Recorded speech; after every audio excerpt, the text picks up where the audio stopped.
Hello, good evening to you and welcome to News 360. We are live from the News Hub here at Adisawe, Kanda. I'm Natalie Fort. And my name is Alfred Okanse. Coming up in the bulletin tonight. News 360 Headlines is brought to you by Pathologist who performed autopsy on late MP for Ebuakwa North, JB Dankwa Edu, submits autopsy report.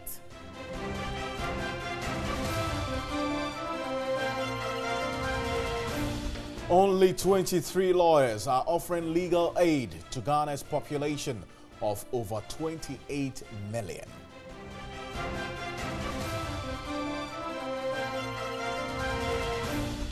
Also ahead this evening, Onya FM and 3FM of the Media General Group provide 27 street lights on the Gamil Nasser Road, the stretch leading to the Ghana Institute of Journalism on its project dubbed Let There Be Light.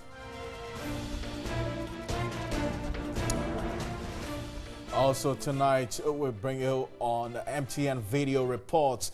Confucius Bejina files a story on drinking water for residents of Mafi Gagome in the North Tongue district of the Volta region.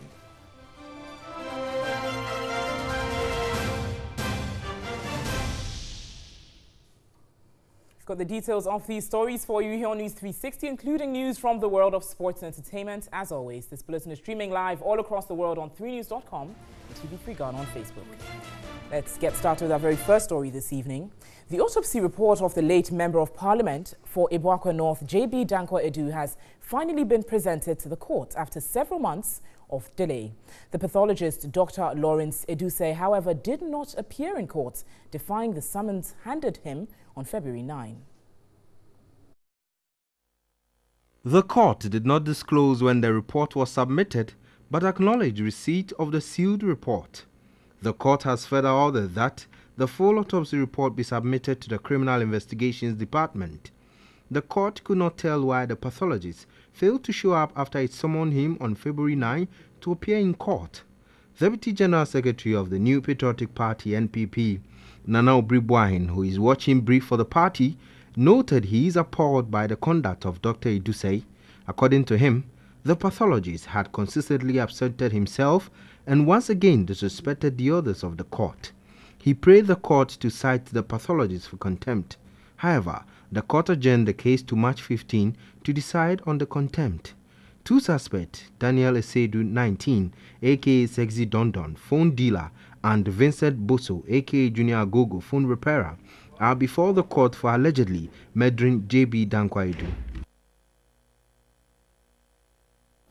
Away from the course into Parliament, some minority members of Parliament say the NDC has been vindicated following the release of the recent Corruption Perception Index by Transparency International, which has been actually seen Ghana dropping 3 places from 43 to 40.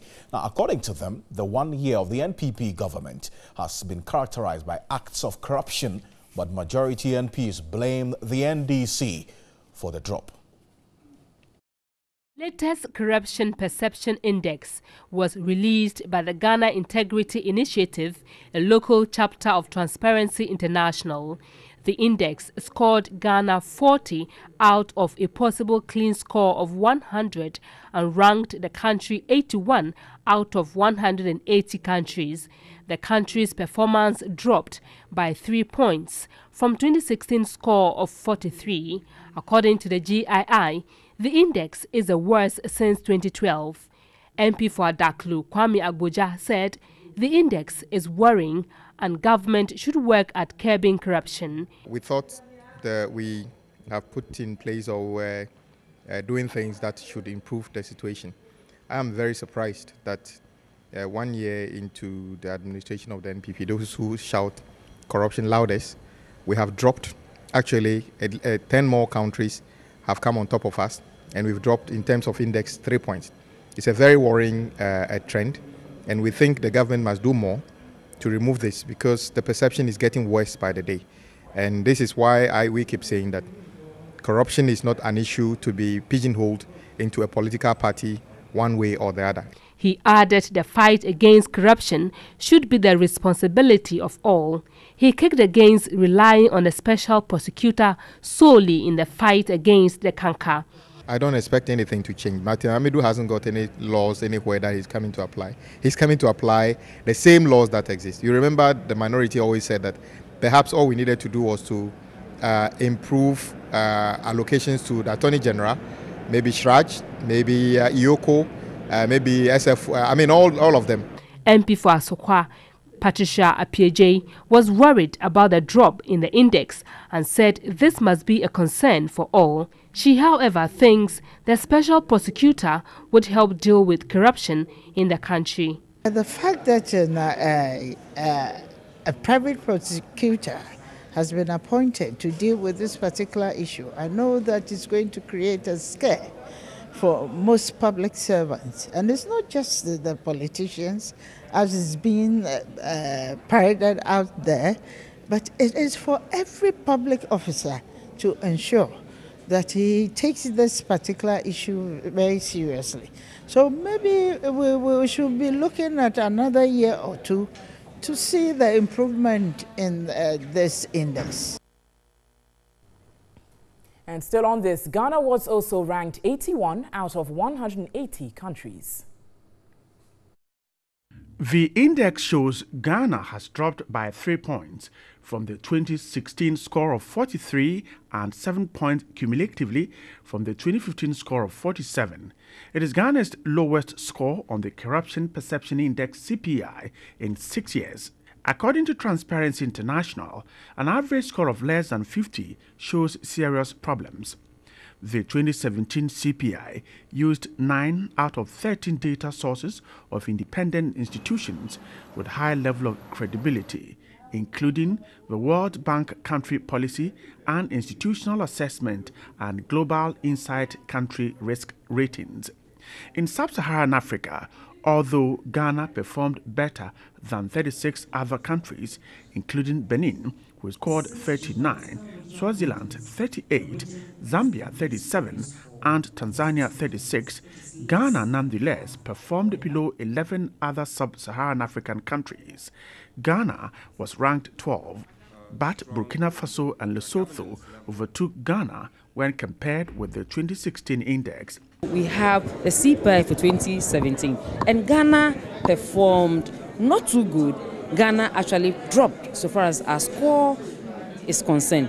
The report noted the plethora of corruption allegations during the period under review, which might have influenced the perception of respondents surveyed. These include the bus branding scandal, the Ghana Standards Authority $1.2 million corruption scandal, the Central Medical Stores Ascent saga, the National Lottery Authority bribery, and numerous adverse findings in annual audit reports on the public sector. When we are able to get a gains of the new initiatives, the paperless pots, the digital addressing systems, and the powers of the Auditor General to do the disallowance and surcharging, and then the Office of Special Prosecutor that has come on board, the NACAP implementation. If all these initiatives work very well for us, we are hoping that in a year, 2 years, 3 years to come, we should see a rise in Ghana's CPI score. New Zealand, with a score of 89, ranked highest, followed by Denmark, which scored 88. Countries ranked lowest were Syria, with 14, South Sudan scoring 13, and Sudan scoring 9. Now, Ghana's performance in the latest Corruption Perception Index isn't quite encouraging, and as we know, the current administration and President Nana Dankwa Akufo-Addo has put in place a lot of measures speaking about corruption and ending corruption or reducing corruption in the country, like the setting up of the Office of the Special Prosecutor and many other measures to reduce corruption. Now, the recommendations that in fact came out with regards to this performance on the corruption index by the Ghana Integrity Initiative is government should demonstrate some more practical commitments to fighting corruption by enacting key legislation such as the Right to Information Bill and Witness Protection and the Conduct of Public Officers Bill. These are just a few recommendations that actually come out by the Ghana Integrity Initiative to ensure that Ghana performs better subsequently. Also, the newly created Office of the Special Prosecutor, together with anti-corruption institutions, such as the Commission on Human Rights and Administrative Justice, CHRAJ, should be adequately resourced. So the Ghana Integrity Initiative is calling for the adequate resource of these various institutions to ensure that corruption is in fact eliminated or reduced. Government and businesses must do more to encourage an open and an engaged civil society. A few of some more recommendations is civil society should continue to hold political and institutional leadership accountable. Citizens should report corruption when they become victims and witnesses. This is involving citizens in fact reducing corruption in the country, of same as prescribed by the National Anti-Corruption Action Plan. And Ghana must prioritize the mainstreaming of anti-corruption measures into the 17 UN Sustainable Development Goals in order to achieve the target of sustainability, reducing bribery and corruption by 2030. So, Alfred, what this really shows is that the fight is still on. It hasn't in fact ended. There's a lot more to do. Ghana's performance is not quite encouraging. And these are the recommendations that come up, and we'll see how they're taken. Absolutely. We'll see the response of government to that. But John on the telephone by Adam Serrano. He's the co-chair of the Citizens Movement Against Corruption. Mr. Serrano, good evening to you. Thank you very much for your time this evening. Now, with the year this particular index looked at 2017, a number of alleged cases of corruption, the president believes that he tackled it in the best way he can, but how or why didn't that reflect in the perception that was actually displayed in the index? Well, good evening, Alfred. You'll quite remember that in 2017, many anti-corruption activists were concerned that not enough prosecution was occurring. And time again, we're told the Special Prosecutor's Office, which indeed we are happy has come into being. However, as you would recognize from the report, the perception of business people dealing with public sector was that not enough has been done. I am not too surprised. I think we all recognize that not enough prosecutions and precedents were being set. I think that what should happen is at this point we should embrace the report, find the root causes, and deal with it comprehensively. And from 2019, we ought to get much better, index position. The political analysis has begun and the blame game as to who is to blame for what we're saying now is going on. But what will be the appropriate response or reaction of government that you expect to this particular index results? Indeed, if you take a good look at the report, it shows that 7 of the source documents were from 2017 and only 2 were from 2016. So this is really talking about 2017 and the government in place. I think that let's stop the partisan kind of discussion.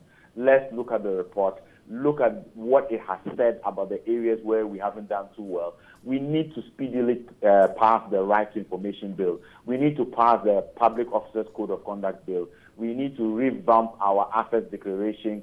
We need to start electing MPs, DCs. These things, plus prosecution, not just by the Special Prosecutor's Office, but other people, other agencies as well, will get us the kind of results we want to see by 2019. Serrano, thank you for your time this evening. I'm grateful. Adam Serrano is the co-chair of the Citizens Movement Against Corruption. Now, but contrary to Transparency International's grading of Ghana's corruption index as having fallen, the World Bank believes Ghana is leading in the fight against corruption. World Bank Country Director Henry Godfrey Rupeni Karali says the bank will continue to support Ghana despite accusations of its support for corrupt countries. 2015, Ghana ranked 47 on the index. In 2016, we managed 43, pegged at the 70th spot. In 2017, Ghana bagged 40 points, dropping 3 points and placing 81 on the world rankings. The rankings have been described by watchers as a wake-up call on government to do more. But the World Bank says Ghana has done well in the fight against corruption. Corruption is indeed a tough issue to deal with. The World Bank is often accused of supporting corrupt governments. I have to say that Ghana is leading the way in the fight against corruption, and we will continue to support the government in Ghana and the people in Ghana, more importantly, in addressing these ills in society. The special prosecutor law has been passed, with the first special prosecutor approved by the legislature. Government's failure to pass the Right to Information Bill has come under intense criticism again. I think that you are shortchanging that effort to some extent. I mean, the special prosecutor is a great step. That can be very important in itself, but that's still government investigating government, which is good. But the part of the point of a right to information law is that it gives the independent media and members of the public the opportunity to also do their own investigating and also look on their own. And the more eyes that you have that are looking at the work of government. A political scientist argues that the role of journalists in the fight against corruption has to be given the needed support. Now, only 23 lawyers are offering legal aid to Ghana's population of over 28 million people. This was captured in the 2017-2018 annual Amnesty report, which also indicated 34% of girls in the 3 regions of the north are given out in marriage before age 18.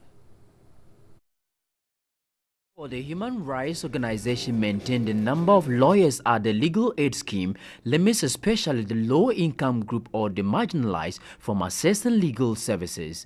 The ratio, according to the organization, is unacceptable if the aim is to make justice available, accessible and affordable.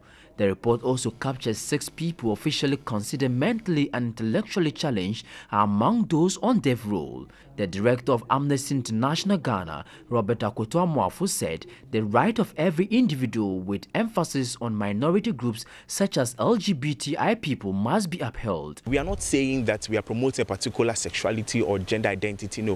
What we are saying is that let's respect people. If somebody comes to the hospital, you think the person is homosexual, is the person entitled to the health care services? Give it to the person. On the death sentence, a representative from the Ghana Armed Forces, Colonel Kofi Atta, opposes abolition, stating it is not fair to spare the life of any individual who has deprived another of his or her life. There was this man who was staying in our area in Kumasi. He was Boko Krachi. He came to Accra, collected money, that time in briefcase. Some people followed him from Accra to Kumasi. In front of his house, they gunned him down and took the bag away. Okay, so in this situation, when you are arrested and they say death penalty abolished, me, I don't agree. On the record of child marriage, where 34% of girls under 18 are given out in marriage, the acting executive secretary, Human Trafficking Secretariat, Ministry of Gender, Children and Social Protection, Victoria Nachu, stated some steps have been taken to check the menace. Behaviors are difficult to change. It will not change overnight. We will continue sensitizing. We will continue advertising these issues. Amnesty International also called on government to do more to protect all persons against instant justice. Okay, so let's say a bit further on this. Robert Akoto Amoafo is the country director of Amnesty International. He joins me in studio. Thank you very much for joining us this evening. This was just a bit of the report, but just give us the key findings or the highlights in this report that you just put out. So most of the key findings center around what we call the economic, social and cultural rights. Okay. In Ghana, we are doing very well and quite well with our civil, political rights. But when it comes to rights that deals with something like mental health, something like girls getting married, younger girls who are not married age getting married, the issue of LGBT people being abused, the people not getting work to do when they have to be given some work to do, and some cultural issues that are affecting our system in Ghana. There's a bit about the number of lawyers who are providing legal aid. Okay, and I see that you say only 23 lawyers offering legal aid to the number of people who need it within the population of about 28 million. Now, how is that affecting the effective delivery of legal aid in Ghana? So then our legal system is becoming very weak. Our justice system is not being trusted by a lot of people because, of course, they can't have access to it. Many people who would like to take their cases to court and use the justice system are not getting access to it because they can't afford legal services. And one of the key things that we as a country started addressing was mob justice. And these are some of the things that cause mob justice because people know that they can't get access to these justice systems, and this is affecting us trusting the system, using the system, and knowing that we can take advantage of the system that has been created for us. I see, because you mentioned affordability and trust with the judiciary. I mean, these are two very distinct things. How do then they converge? At what point do they converge to actually make up on the point as to why you describe the judicial system as weak? I mean, Look, in your view, we are not saying the judicial system. It's what we are saying is the justice system. The justice system. I mean, of course, the idea that the justice system is made up of the lawyers, the judges, but the idea that there are not enough lawyers. So if somebody can't afford and cannot access it, and therefore would rather use other means, what would be your recommendation for this? Because this particular aspect comes at a time when we're having a debate as to just about 27,000 lawyers, you know, to a 28 million population, and 2,700 lawyers, and 2,000 of them already in Accra, and then the 700 spread across the other 9 regions. So there's a clear need for lawyers. What would be your recommendation to this? I would say that a key thing for us to do is to create an opportunity for the law chambers that are already existing to give legal services. In certain jurisdictions, every law firm has to do a percentage of pro bono services to enable them re-register and be recognized. And we can institute that here if we put it in our law. Also, young lawyers who are coming out of school can serve in the legal aid, and that should give them a boost to be seen as authentic lawyers and people who are interested in our system.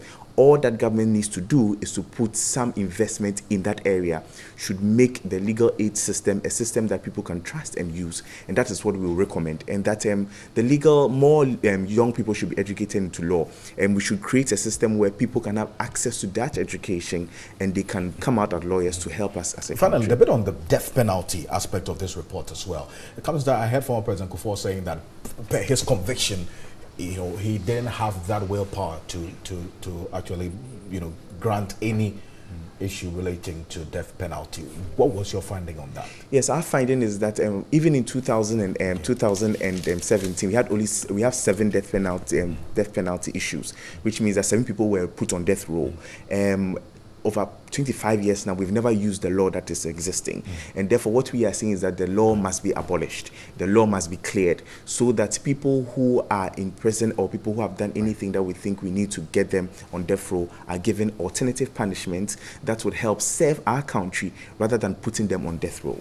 So, Amoafo, thank you for your time. Thank you very much for having me. Your time. Robert Akoto Amoafo is the country director of Amnesty International, their human rights organization, giving us all more. But to some good news, Onua FM and 3FM have installed 27 street lights on the stretch of road in front of the Ghana Institute of Journalism.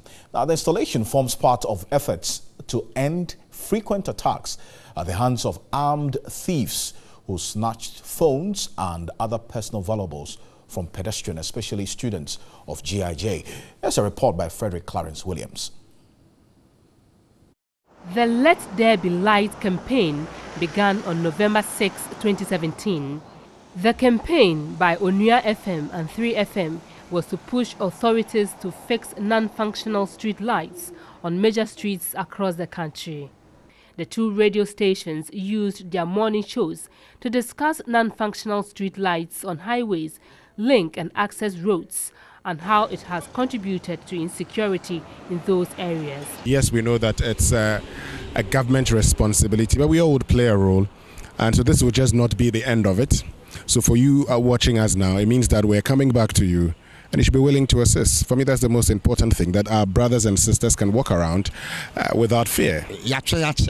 And I GIJ for us, my friend, and finally, honestly, many in fact, many say at least you'll see Eddie Ayoyo and the media general, we care about the people. A total of 27 street lights were installed on the Abdul Gamel Nasser Road in partnership with Ghana Electrical Association on the stretch from Ghana Institute of Journalism to the police headquarters in Accra.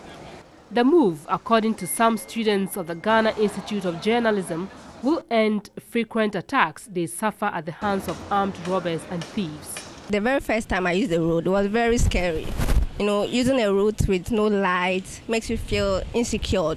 So we are grateful for TV3 for bringing us lights. They've been taking people's bags away from them in the night. I nearly fell one day. I stumbled and I nearly fell because of the dark. Some of the guys we get robbed by armed robbers with our phones. So we have been complaining to the SRC, and we heard the campaign on TV3, on UFM and 3FM. We are excited about it, and right now we are happy with what has happened. The stations are seeking to raise at least 1,000 bulbs as part of the campaign to fix lights at various parts of the country to improve street lighting.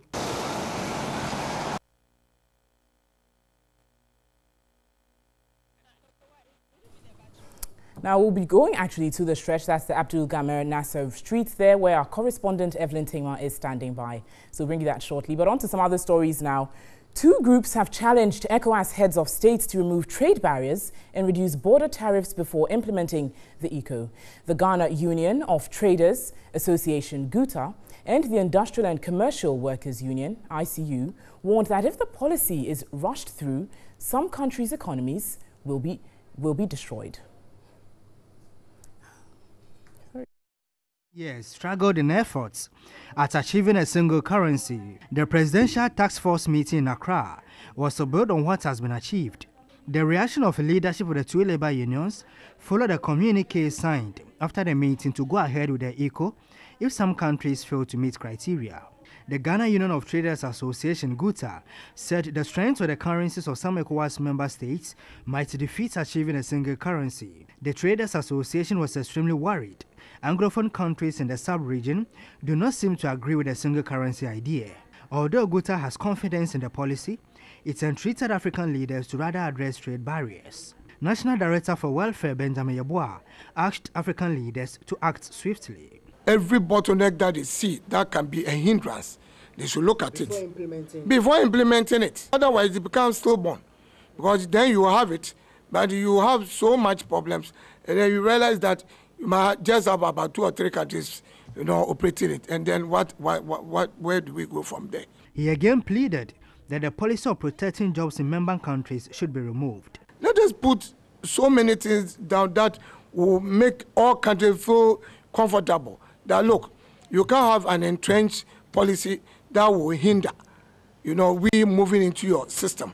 The Industrial and Commercial Workers Union, ICU, argued that the ECO, if rushed through, would incur costs for member countries. It's going to be financed by the West African states.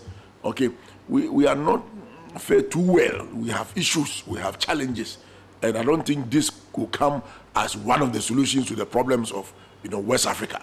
General Secretary Solomon Kotei pleaded with African leaders to concentrate on strengthening their local currencies and addressing electoral violence instead of implementing the ECO. West Africa, we think we have more, to look at than jump and say, oh, now we are one. That will imply that if I'm moving to Gambia, I don't need visa again. If I'm moving to that, I don't need visa. Those things have not yet been settled. But we see the challenges to be more than the gains that this one currency thing will bring to us. The heads of states have scheduled year 2020 for the implementation of the common currency.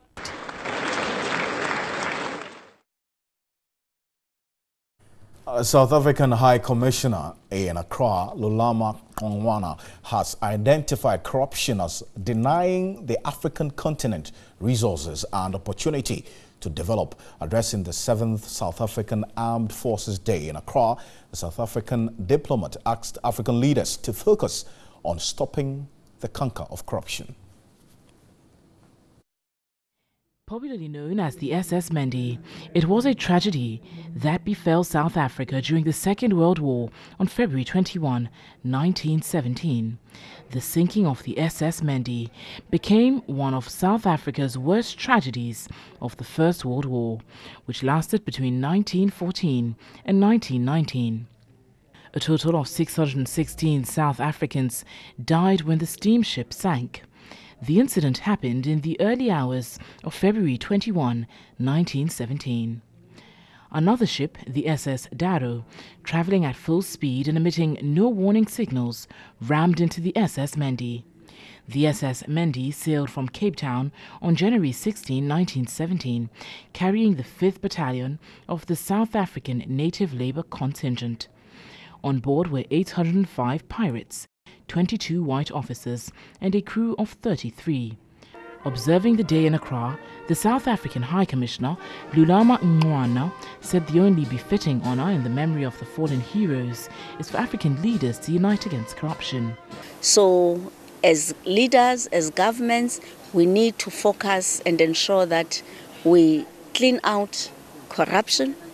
We must actually have zero tolerance to corruption so that the resources, no matter how little those resources are, if they are directed to the rightful people that should benefit out of them, we will be able to progress, we'll be able to develop our countries and the African continent. The Chief of Defence Staff of Ghana, Lieutenant General Obed Boama Akwa, called for the strengthening of the military bond between Ghana and South Africa. It is my expectation that the bond of friendship between our two armed forces will grow from strength to strength. A graduate from the Kofi Annan International Peacekeeping Training Center, Brigadier General Philemon Jerry Masisi, retired, called for support for South Africa. Our country is indeed on a threshold of momentous events of a new hope, events of a new renewal, as we mark today.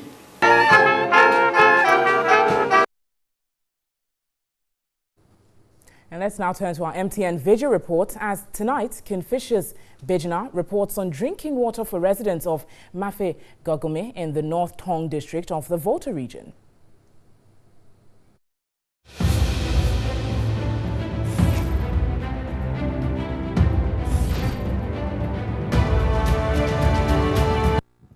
So I am at Mafe Gagome, a village in the central Thong district of the Volta region. Now the problem with this community is that they don't have access to good, clean and healthy drinking water. And now several communities around this area drink from this muddy water. It is only Gagome which has a borehole, but community members complain that the borehole is too salty, and which I realized later that it was actually a lot of iron in the water, and so they are not able to drink from that borehole, and then they turn to this water, this muddy water to drink. Now this is what they drink, this is what they use for washing, and this is what they use for cooking.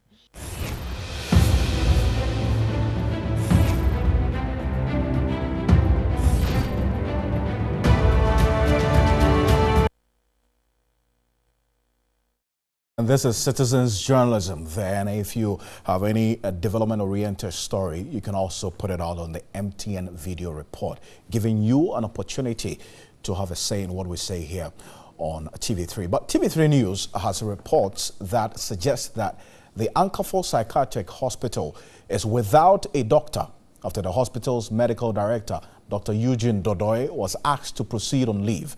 We also have picked information that one of these patients at the hospital died yesterday because there was no doctor at the facility to attend to the said patient.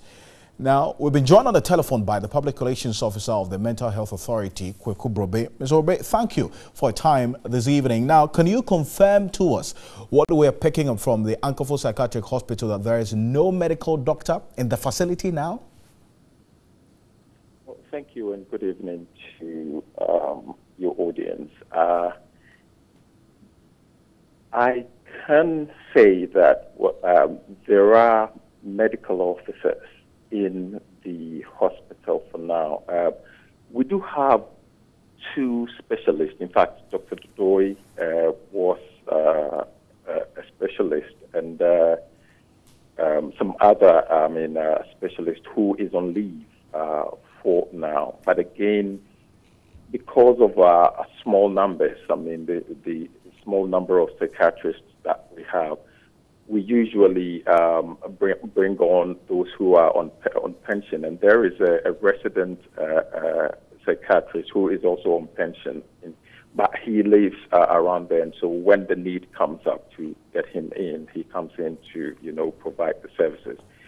So for now, we do have medical officers in place, but there is not a resident specialist at the facility for now.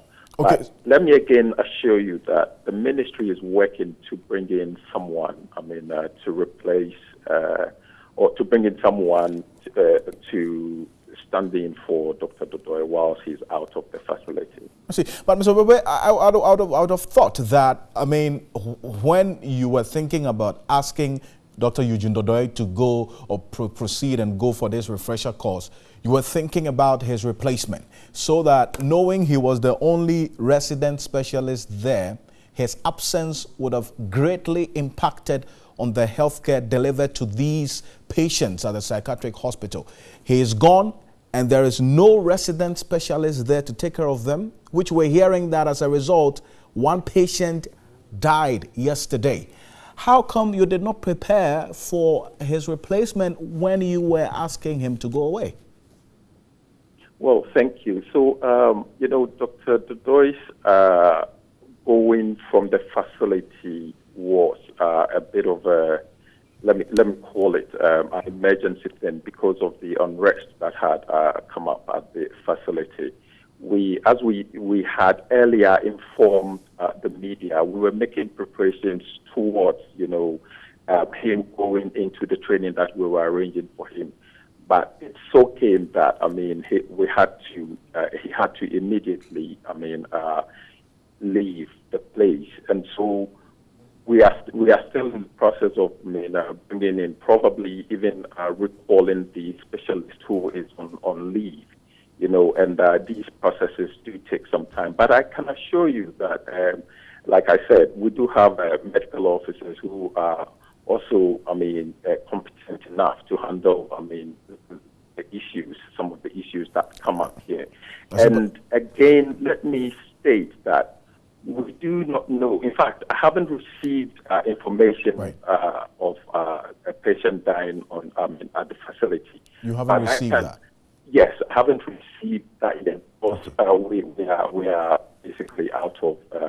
We are in hold on the performance review, but patients in the facility, there's a possibility that anything, can happen to a patient who comes to the facility. But I don't want to believe that it's because of the absence of a specialist on the facility that caused, the death of we want to thank you for. There may be other reasons for that. Right. Thank you for the assurance and these answers. But we'll keep an eye on that particular facility to bring you a lot more details of what the situation really looks like, and the information we're picking out at the Ankafor Psychiatric Hospital. But you're still live here on News 360. We'll be back shortly with some more news. Do stay.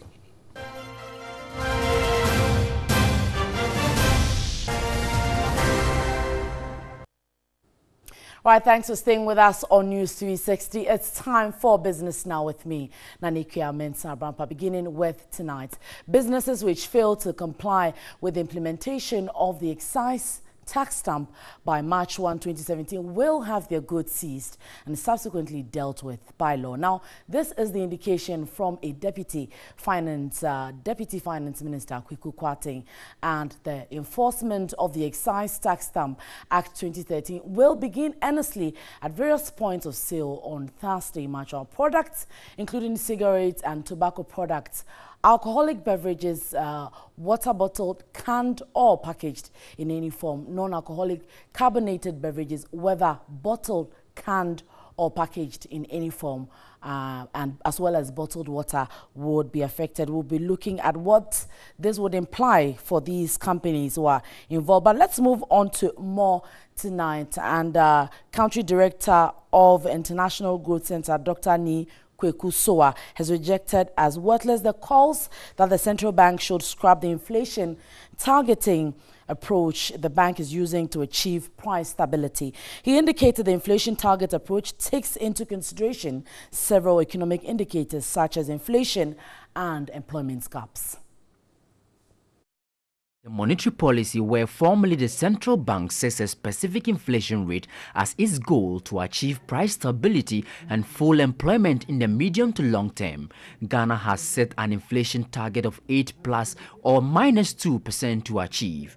Assessing the effectiveness of monetary policies in the country at a public lecture at the Economics Department of the University of Ghana, Country Director of International Growth Center, Dr. Nico Ekusowa, noted the historic evidence in Ghana shows that inflation targeting has worked better than any other policy used by Bank of Ghana.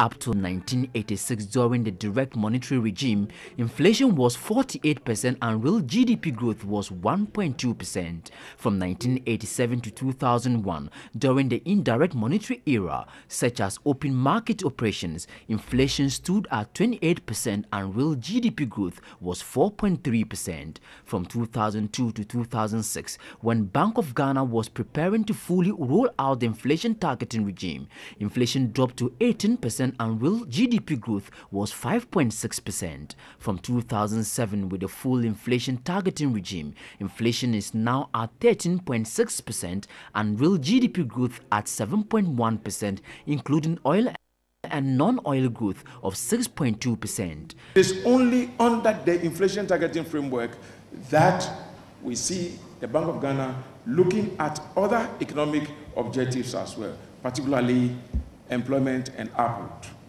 Let's talk about it in terms of how we can make some fine things to aid in order to be able to do one or two things better.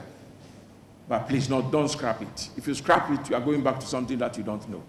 Dr. Nico Ekusowa noted the inflation targeting approach for price stability should be sufficient as a sole monetary policy. So policy credibility is important, and therefore central banking independence is important. Transparency and accountability. Let everybody know what is happening in the economy. Decision making is better than under that framework. Fiscal responsibility. This has been one of the weaknesses we've had in all the regimes. It makes the work of the central bank very, very difficult. A senior lecturer at the Economics Department of the University of Ghana, Dr. Eric Osei Asibe, indicated the approach should be localized to be effective for the country. Head of the Economics Department of the University of Ghana, Professor Peter Korte, suggested a thorough study of the approach for possible review and decision in the future on whether to continue with inflation targeting or not. And Heritage Bank, one of Ghana's indigenous banks, has marked 1 year in operations. The bank's managing director, Patrick Edwin Fission, says the financial institution has made great strides in 1 year of business. Heritage Bank is one of Ghana's youngest banks. Just after 1 year in operations, the indigenous financial institution says it has chalked several achievements. This, according to Managing Director Patrick Edwin Fission, has propelled the bank to higher heights. In just a year of existence, the fast-rising bank has opened 6 branches in Accra and Kumasi, 5 more scheduled to open within the first quarter of 2018. We're still on track in achieving our ambition to make it possible for us to assist customers to realize their dreams. We have all the systems in place, the people in place, the products in place. So this year, we expect to give greater satisfaction to our existing customers and to bring a lot more customers into our fold. The bank, in its quest to stand out and offer more services to clients, has extended banking hours from 8:30 to 6 o'clock p.m. to serve their customers better. The bank also intends to employ cutting-edge technology so as to give an awesome banking experience to its numerous customers. Away from banking, Toshiba Manufacturing Corporation, along with its distribution partner, Mitsumi, have conducted a Channel Connect event in Accra to showcase new products and reach prospective retailers in Ghana. A 42-year-old company with a high reputation for innovation. The company has been in the hard disk drive business since 1967 and has succeeded in making its products more compact with higher capacities. In 2004, Toshiba was mentioned in the Guinness Book of Records for making the smallest hard disk drive in size. The company has a market share of 30% within the Middle East and Africa region, and as part of its Go Africa strategy, the 38 countries in which it operates are managed internally and not from a remote site outside the continent. The General Manager of Digital Products and Services for the Middle East and Africa, Santos Varghese, said with the high numbers of smart gadget users in Africa, along with the third and fourth generation internet penetration, the company plans to grow its storage business multifold in the coming years. Number of patents which we have in terms of technologies, Toshiba holds a significant portion of those patents. We come out with latest technology based on innovation. Our products stand for quality and reliability. So Toshiba provides these kind of technology for the cloud in terms of SSD, in terms of hard disk. All the cloud storage devices have Toshiba hard disk or SSD drives. He said Toshiba Corporation has pioneered development in digital wearable devices and is the second largest producer of a variety of digital wearables in the world. Santos Varghese said Toshiba Corporation will be introducing its latest products on the Ghanaian market. Today, storage is an evolving technology because the amount of data which is going to be consumed, the research is showing that 166 zettabytes of data will be produced by 2025. That's huge data, right? All these requires a storage space. So that is where Toshiba is a pioneer in terms of these NAND flash. Toshiba Corporation is a $60 billion global company employing nearly 200,000 people in 30 countries around the world. Remember, you can get more news updates on 3news.com. My name is Nanikia Mensah-Bampa. When we return, sports is next. Good evening. Let's now take a look at what's making news on the international front. The survey of 159 countries and territories accuses governments across the globe of shamelessly backsliding on human rights, cracking down on dissent and instituting measures that ensured the further persecution of marginalized groups throughout 2017. The military's ethnic cleansing campaign sent nearly 700,000 Muslim Rohingya fleeing across the border to neighboring Bangladesh. Survivors have testified to witnessing mass slaughter, systematic sexualized violence, and the deliberate razing of their villages. International protest movements like the Women's March and #MeToo and mass demonstrations in Poland, Zimbabwe and India all reflect what the report termed a new era of social activism.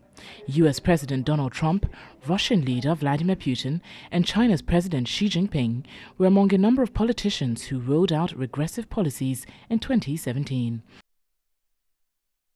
Let's now go over some entertainment news. Well, in entertainment tonight, mother of popular dancehall artist Shatta Wale is worried about death prophecies over her son. In a Facebook live video, Elsie Avemega threatened to deal with prophets who spell doom for her child. Jenny no konimata gani mayue. Angwanyo 100% Jimmy. Nikemi ji money for Shatta Wale dienche ne bachpon no. Eto mi a 30 months ni ke fombile. Mi ni kura ni musician se fe koda. E wa mi ni Shatta Wale fi oye ma na mi kura nye nu ko koda. He has been blessed. What at all has my son done to deserve this hate? Has he ever stolen anything from anybody? The boy is just blessed with music. That's all. Let no one think they can destroy my son. The boy has been blessed with music. Many banya na Ghana. Nehe konebata. Eba komo konoko. Eba moko studio ne bafio lala. Beke bomode. Nye hallelujah ke bomode. Agbene mine jigbegbe. Fuming over the death prophecies about her son, she warned the prophets to stay off Shatta Wale or have themselves to blame. Mine jigbegbe. Me ya Volta yembile hewo. Me anglanyo Jimmy. I am going to the Volta region to display my culture over there. I want to tell you people that if I'm in the Volta, my son will be there too, and you'll see what will happen. Because if there is God that has given me this son, and you people are going against him like that, small nakai, nyentanye banna, In November last year, the hitmaker presented a brand new car to his mom, Elsie Evelyn Avamega, in celebrating her for giving him life. My